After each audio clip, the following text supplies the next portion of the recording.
one of his pictures are equivalent to 10 of somebody else's. The thing about a Stanley Kubrick film is that they all deal with the dark side of human nature, oftentimes revealing how cruel humans can really be. And men spinning around the earth, and there's not no attention paid to earthly law nor no more. Oh, tears and I fought for thee,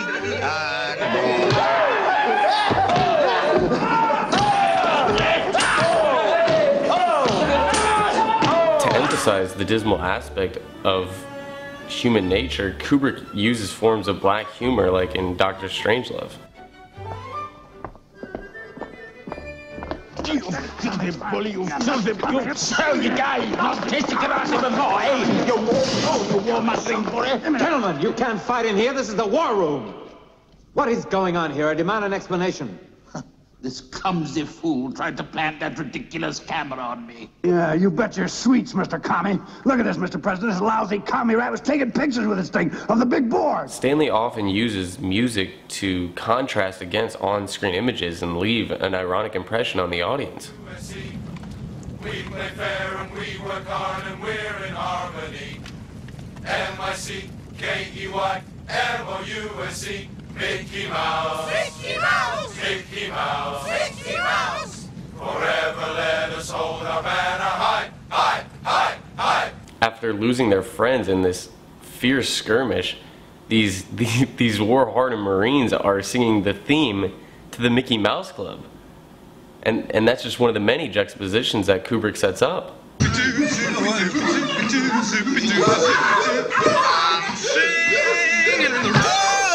Just singing in the rain, what a glorious feeling, I'm happy again. Almost all of Kubrick's films involve a plan that goes terribly, terribly wrong.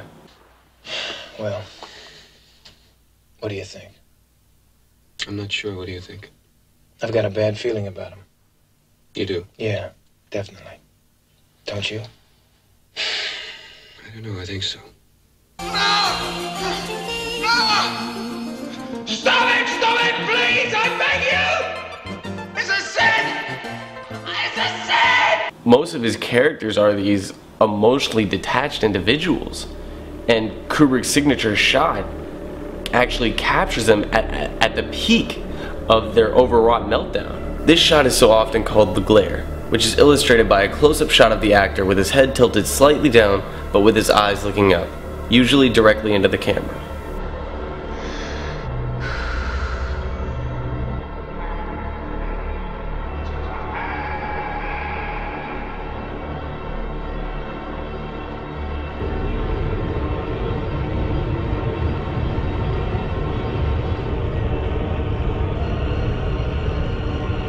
Stanley was infamous for his massive amounts of takes and how demanding he was of his actors. But because of this authoritative approach, he got the best out of his cast. There's no desperation. Oh, come on. What do you mean roll video? Seconds. We're killing ourselves out here, and you've got to be ready. I am too. I'm standing Should we right play by mood the music? door. No, I can't. Yeah, but when you came out like this, you should have just we're sitting there because they say, wait a minute, okay. and then you say on the radio, but when you go. do it, you've got to look desperate, Shelley. You're just wasting everybody's time there. I can't even get this. The only part clearly wrong was at the end when you said we've got to get him out of here, as you got strong at the end, and I think it has to be a last desperate begging, you know? And I still think you shouldn't jump on every single emphatic line. It looks fake. It really does. It looks like you... when I'm that nervous, it's an... Shelley, I'm telling you, it's too many times. Every time he speaks emphatically, you're jumping, and it looks phony. If it hadn't been for that, you know, volley of ideas and sometimes butting of heads together, it wouldn't have come out as good as it did. And it also helps get the emotion up and the concentration up, because it builds up anger, actually, and you get more out of yourself. And he knew that, and he knew he was getting more out of me by doing that. So it was sort of like a game. In the first half of Full Metal Jacket, Stanley Kubrick creates the most realistic version of boot camp possibly ever to be put on screen. Arlie Ermey performs at a remarkable level, and it's also noteworthy that most of his dialogue was improvised. If you ladies leave my island, if you survive recruit training, you will be a weapon. You will be a minister of death praying for war. But until that day, you are pukes. You are the lowest form of life on earth. You are not even human fucking beings. You are nothing but unorganized, grabastic pieces of amphibian shit. Kubrick has a way about him that you get so emotionally invested into his characters. Like when Private Pile kept slipping up over and over again. It made me mad. Left shoulder, hurt. Private Pile, what are you trying to do to my beloved Corps? Sir, I don't know, sir. You are dumb, Private Pile, but do you expect me to believe that you don't know left from right? Sir, no, sir. Then you did that on purpose. You want to be different. Sir, no, sir. What side was that, Private Pile? Sir, left side, sir. Are you sure, Private Pile? Sir, yes, sir. What side was that, Private Pile? Sir, right side, sir. Don't fuck with me again, Pile. Pick up your fucking cover. And you feel bad for them. Not only because of how their drill sergeant is treating them, but because you're witnessing these kids lose their innocence. And they're becoming these hardened tools of war. Then all of a sudden we're dropped into Vietnam, which has a different look, tone, and even a different method. The first half of the film is photographed with an extraordinary amount of cleanliness, whereas in the second half, order is disorder, and truth is simply a matter of language.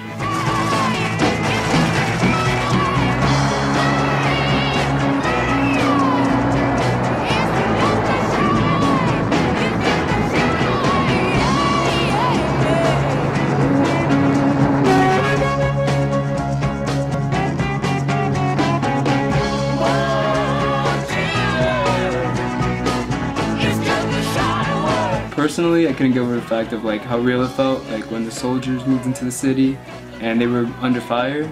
I couldn't even imagine what like that would feel like.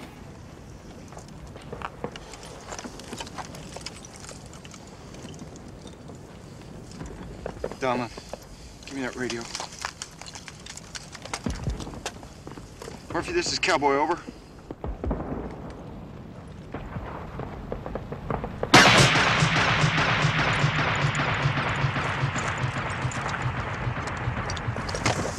Holy shit, that's never Get him! Get him!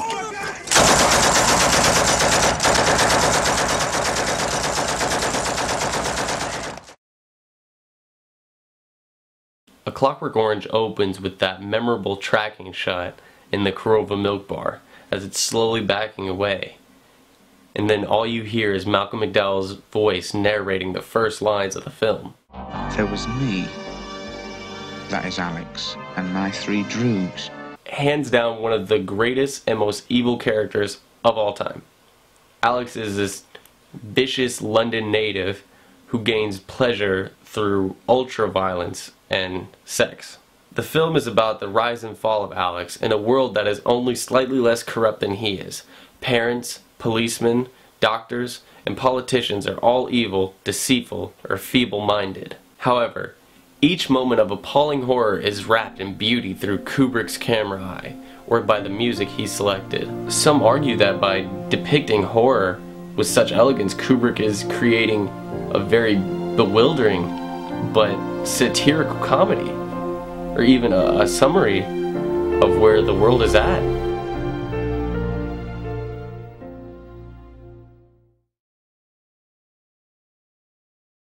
When you're watching The Shining for the first time, you're waiting for something bad to happen.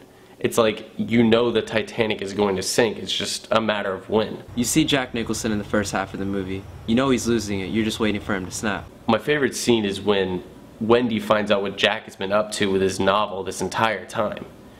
And then that leads to this heated argument where they're slowly moving back until they're creeping up the stairs. And it moves so slow and it just builds this suspense. It's perfect. Perfect filmmaking by Kubrick.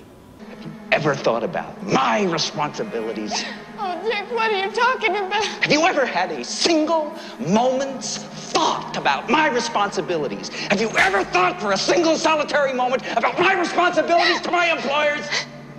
Has it ever occurred to you that I have agreed to look after the Overlook Hotel until May the 1st? Does it matter to you at all that the owners have placed their complete confidence and trust in me, and that I have signed a letter of agreement, a contract, in which I have accepted that responsibility? Do you have the slightest idea what a moral and ethical principle is, do you? Has it ever occurred to you what would happen to my future if I were to fail to live up to my responsibilities? Has it ever occurred to you? Has it? Stay away from me. Why? I just want to go back to my room. Why? Well, I'm very confused. I just need a chance to think things over. You've had your whole fucking life to think things over. What good's a few minutes more gonna do you now? Stay away from me. Please. Don't hurt me. I'm not gonna hurt you. Stay away from me. Wendy. Stay away. Darling, light of my life. I'm not gonna hurt you. You didn't let me finish my sentence. I said, I'm not gonna hurt you. I'm just gonna bash your brains in. I'm gonna bash them right the fuck in. Kubrick really knew how to just stretch a scene out and create this suspense that will keep the audience focused on these characters. And there aren't a lot of cheap, quick cuts that make you jump. But the entire film is just so eerie. So I resented Stanley at times because he pushed me, and it hurt. And I resented him for it. I thought, why do you want to do this to me? How can you do this to me? You know, you agonize over it, and it's just a necessary turmoil to get out of it what you want out of it. I mean, we had the same end in mind. It was just that sometimes we differed in our means. And by the end, the means met. And I find I really respect him and really like him, both as a person and as a director. I mean, I'm amazed. He's taught me more than I've learned on all the other pictures I've done within 1 year's time on one picture. Kubrick was a director that never covered the same ground twice, yet always stayed true to his form. And it's sad to think that there will never be another Stanley Kubrick film ever made again.